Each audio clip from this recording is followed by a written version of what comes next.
오늘은 제가 최근에 겪었던 아킬레스 건염의 증상 및 치료와 신발의 연관성에 관해서 이야기해보고자 합니다.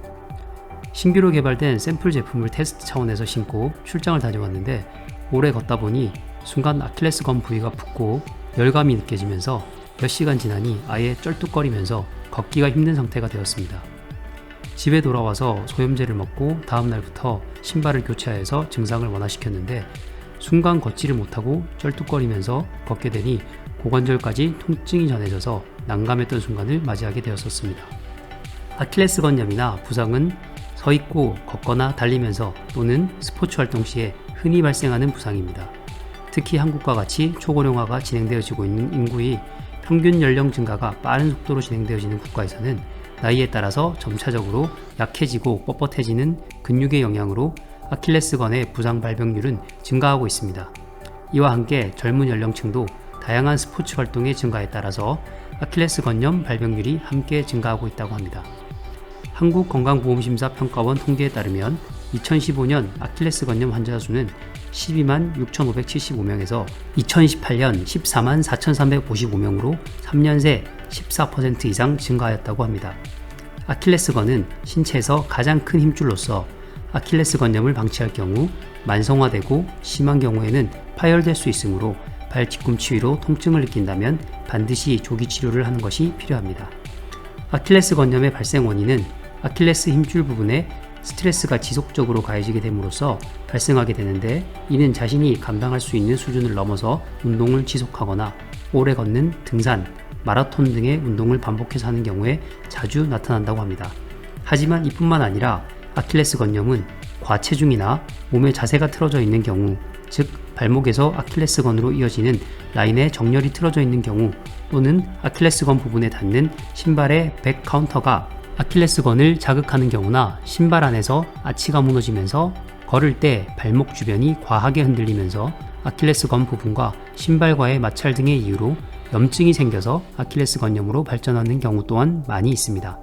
아킬레스건의 파열은 젊은 남성층에서 과도한 운동을 하는 경우에 발생하지만 대부분의 경우에는 아킬레스건 주변에 통증을 느끼는 경우로 병원을 찾는 경우가 더 많고 아킬레스건염이 원인이라고 진단되어집니다.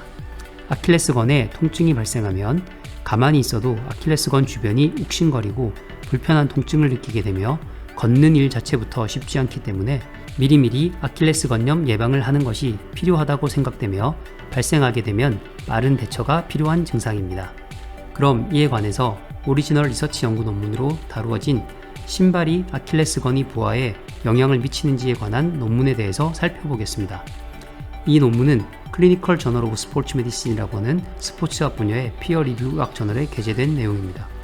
신발은 두 가지 유형, 하이탑이라고 해서 목까지 올라오는 제품과 로우탑, 즉 일반 운동화 형태의 제품으로 구성하였고 신발끈의 구성은 신발끈을 묶는 형태와 슬립온 제품들처럼 신발끈이 풀리는 구성으로 연구 디자인을 설계하였습니다. 연구 대상자는 인간 사체 두구의 왼쪽, 오른쪽 하지를 이용하여 신발 종류 및 신발끈 구성별로 아킬레스건의 장력 및 발목의 몸통 방향으로 꺾어지는 배측 굴곡의 가동 범위를 측정하였습니다. 이유는 아킬레스건의 파열을 유발할 수 있는 세 가지 유형이 있다고 하는데, 즉 무릎 관절을 확장하면서 체중을 지탱하는 발로 지면을 미는 동작을 할 때, 예상치 못한 순간에 갑작스런 발목의 배측 굴곡 동작 또는 바닥면으로 족저 굴곡된 발의 강한 배측 굴곡 시에 아킬레스건에 강한 자극이 가기 쉽다고 합니다. 따라서 아킬레스건염 또는 아킬레스건 파열의 원인이 될 수 있는 배측 굴곡 가동 범위를 사체를 통해서 확인해 본 것입니다. 결론을 말씀드리면 발이 몸통 방향으로 배측 굴곡하는 동안 하이탑 신발 제품을 신는 경우가 로우탑 신발을 신는 경우에 비해서 아킬레스건이 받는 장력이 적었으며 신발끈의 경우는 신발끈을 묶는 경우가 신발끈을 묶지 않고 푼 경우에 비해서 발이 배측 굴곡 각도를 감소시키고 아킬레스건에 가해지는 최대 장력 또한 감소시키는데 도움이 되었습니다. 연구자들은 신발과 외부 환경적 요인, 즉 딱딱하거나 굴곡이 있는 바닥면 등이 아킬레스건 부상을 일으키기 쉬운 외적 요인으로 판단하였고, 이러한 환경 요인에서 부상 예방 및 개선을 위하여 어떠한 신발을 어떤 형태로 신는 것이 아킬레스건 염증이나 파열을 막거나 개선하는 데 도움이 되는가라는 연구 결과에 대해서 리뷰해 드렸습니다. 최근 키높이 깔창이나 하이힐 등을 장시간 사용하시면서 아킬레스건의 근섬유 조직들이 많이 단축되거나 뻣뻣해지는 분들도 많고, 하지의 움직임이 적어서 혈액순환이 원활하지 않아 아킬레스건의 퇴행성 증상 등을 겪는 분들도 많으신 것 같습니다.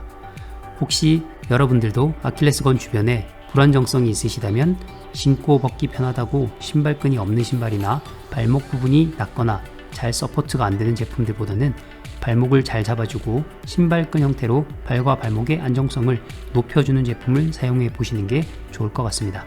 구독, 좋아요 꼭 눌러주시고요. 그럼 다음에도 더욱 유익한 발 건강 정보로 찾아뵙겠습니다. 감사합니다.